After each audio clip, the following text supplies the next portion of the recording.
Hey there, and welcome to the High Flyer Insights channel, the podcast that helps you take control of your finances and build a future you can be proud of. I'm your host, Frederick, and today we're talking about something that affects millions of people worldwide, the hidden trap of easy credit. We live in an era where getting access to money has never been easier. Credit cards, buy now, pay later options, instant app loans, payday advances, you name it. It feels like free money at the moment. But is it really?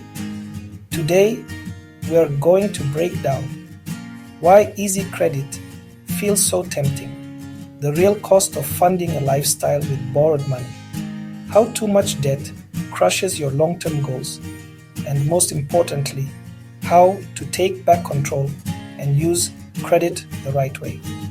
So if you've ever swiped your card without thinking or taken a quick loan just to keep up appearances, this episode is for you. Let's dive in. Section 1. The seductive whisper of easy. You walk into a store. You see a new phone, a stylish jacket, something that catches your eye. You want it now. But that doesn't stop you. You pull out a small piece of plastic. You swipe the card. The machine beeps its approval. You smile. It feels good. It feels powerful. You leave the store with your new possession, feeling smart and successful. You believe you've just outsmarted the system. You used credit. It was so simple. It felt like free money, a reward you deserved today for work you will do tomorrow. This scene plays out millions of times a day, every single day.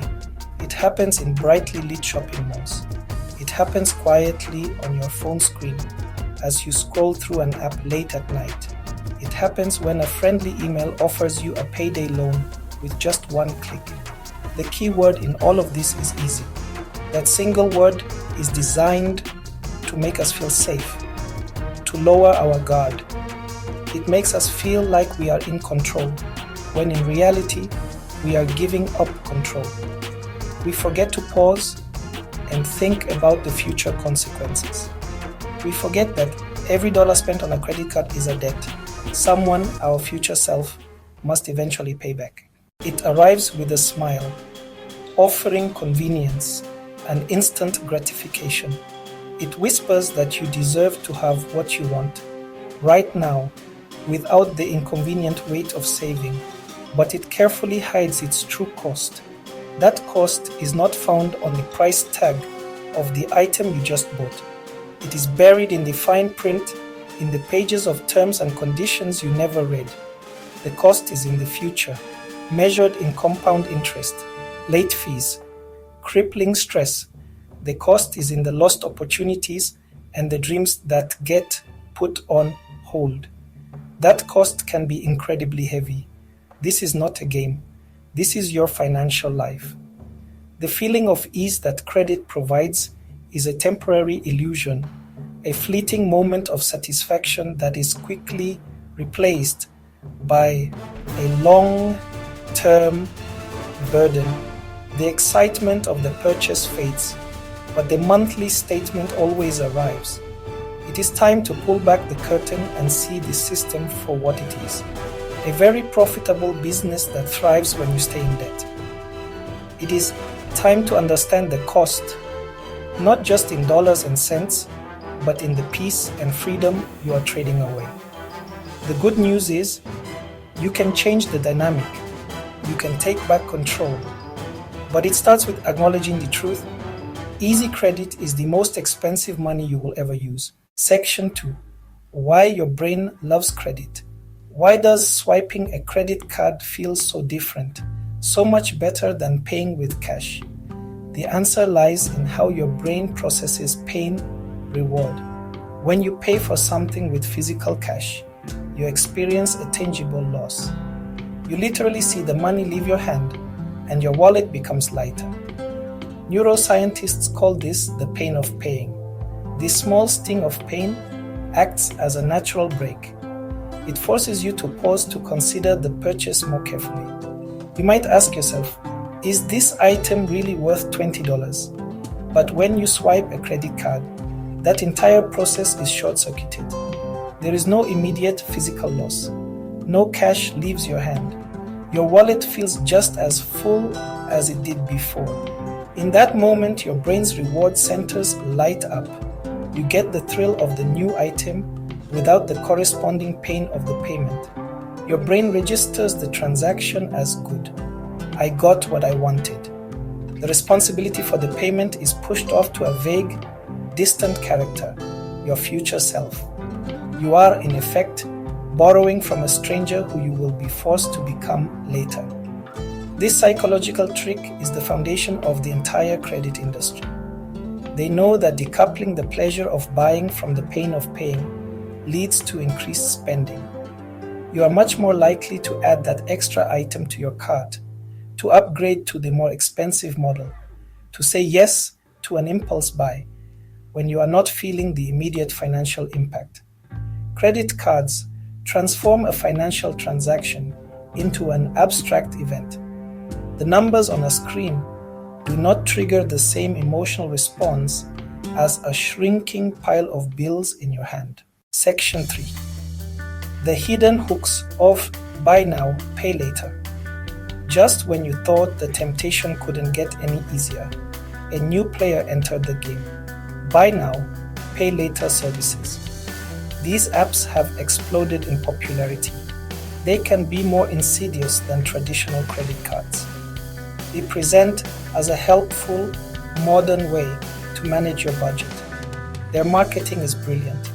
$200 shoes, 4 easy payments of $50. First payment small, sometimes zero. Your brain. $50? I can handle that. You tap confirm. Package is on its way. One small purchase rarely stays just one. Each plan feels manageable on its own, but they stack up silently in the background. Multiple payments withdrawn from your bank every week. 50 plus 30 plus 40 adds up. Real money leaving your budget. Crowding out groceries, crowding out gas. These services create a false sense of affordability. Masters of illusion, making expensive items seem cheap by splitting the price. The app looks friendly, sending little reminders.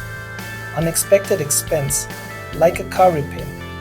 You might miss one small payment, then the friendly facade disappears. Late fees appear. Penalty interest kicks in, and negative reports hit your credit bureau. That interest-free offer becomes very expensive. Influencers push haul culture. You see glamorous, affordable lifestyles and feel pressure to keep up. You don't see the stress and mountain of small debts behind the scenes. It's a dangerous path away from financial peace. Section 4. The slow erosion of bad habits. The single greatest danger of easy credit is not a single, catastrophic purchase. It is the slow, almost imperceptible formation of bad habits. Debt becomes a normal part of your life. When borrowing is easy and feels painless, people begin to use it for the wrong reasons. The first time might be for a genuine emergency, which feels justifiable, but the next time, it might be to pay for a fun weekend trip with friends. Then it's to get that new phone you've been wanting. Before you know it, you are swiping your card to pay for groceries and gas because your paycheck is already committed to paying off last month's debts. There are valid, strategic reasons to borrow money. We call this good debt. You might borrow for education, a mortgage, or a business tool that generates revenue. In these cases, you are using debt as a tool to build wealth and increase your net worth. But the vast majority of consumer credit is used for the exact opposite purpose. It is used to fund a lifestyle, not to build a future. These things depreciate and cost more on credit. That $1,000 vacation can easily end up costing $1,200 or more. This behavior creates a vicious cycle. One credit card isn't enough, so you get a second. Cash advance to pay the minimum.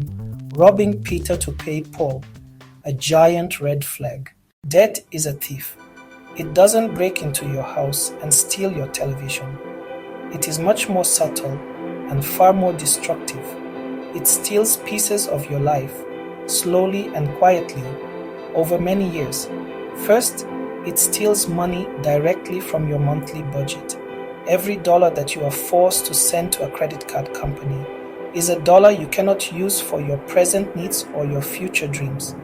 Less money to save, less money to invest, less money to give.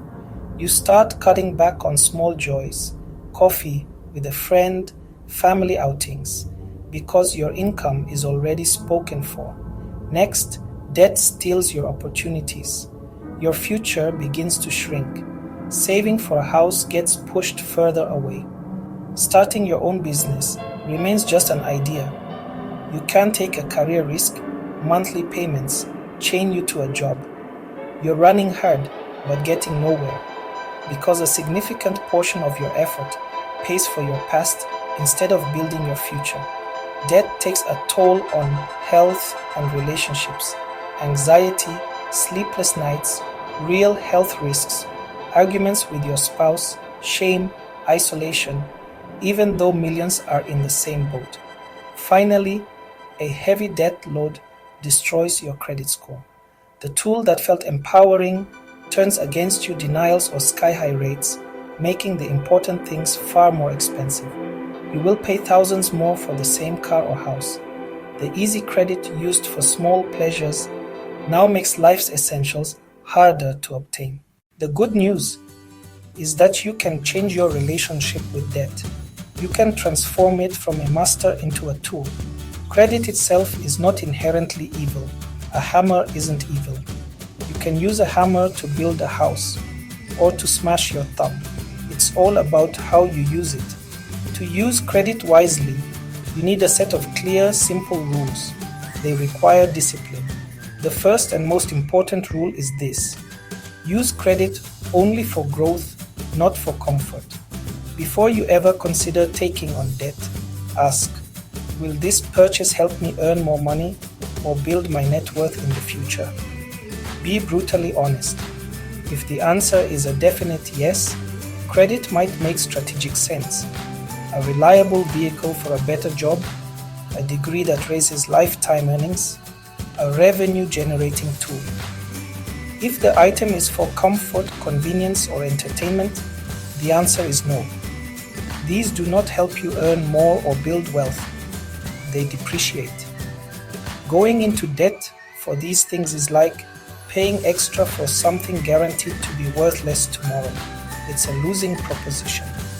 Funding your lifestyle with debt is a recipe for financial disaster.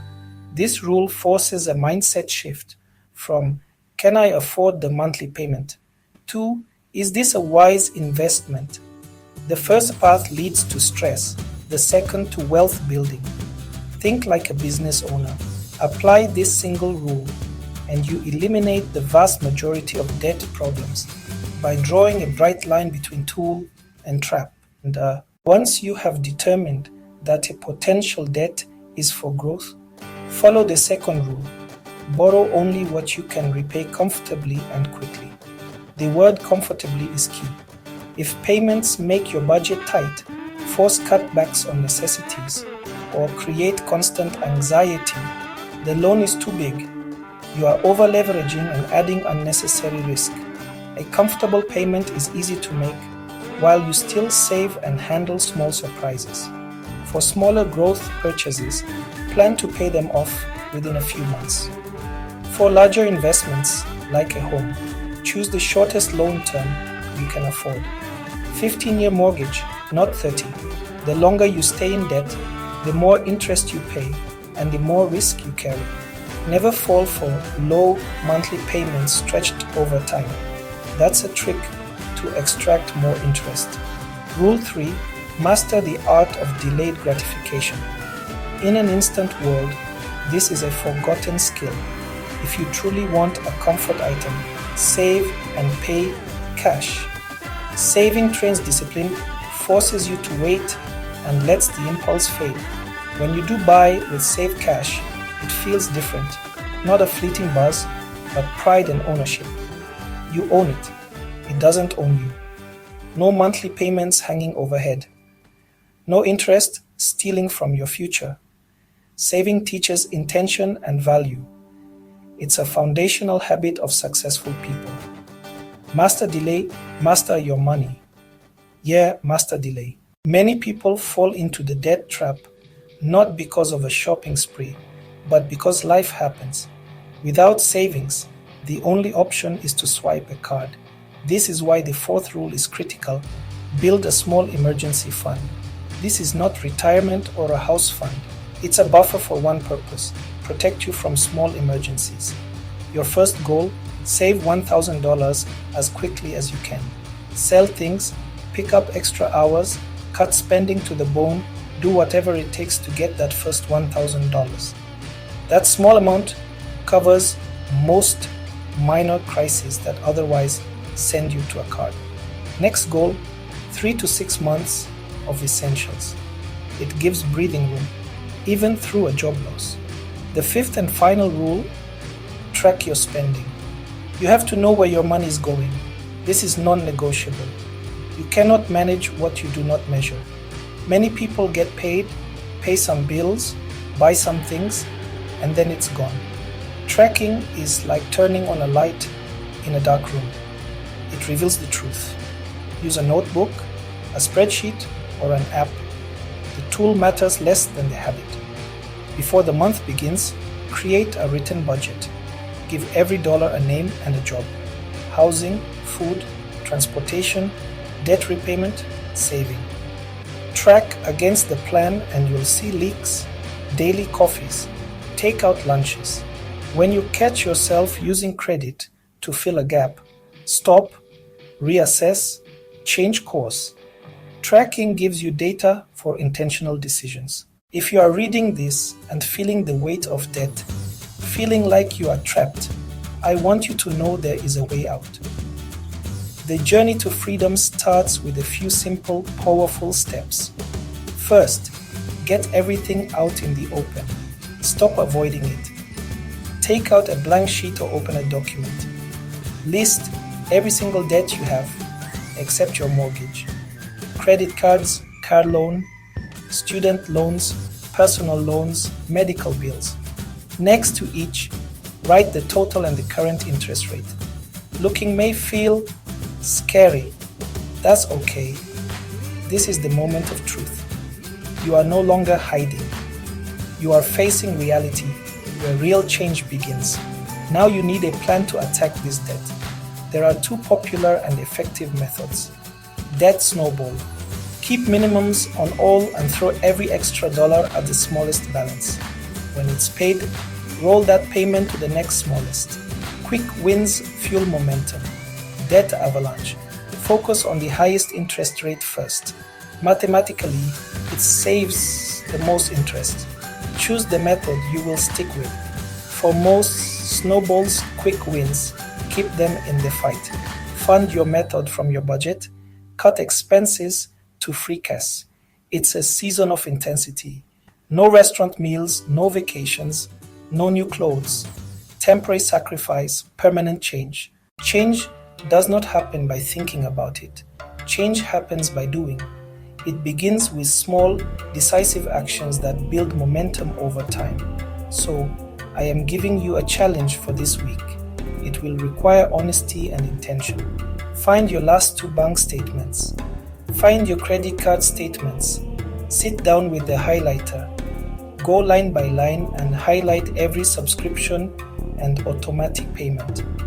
Old gym membership, forgotten streaming service, find them and cancel them this week.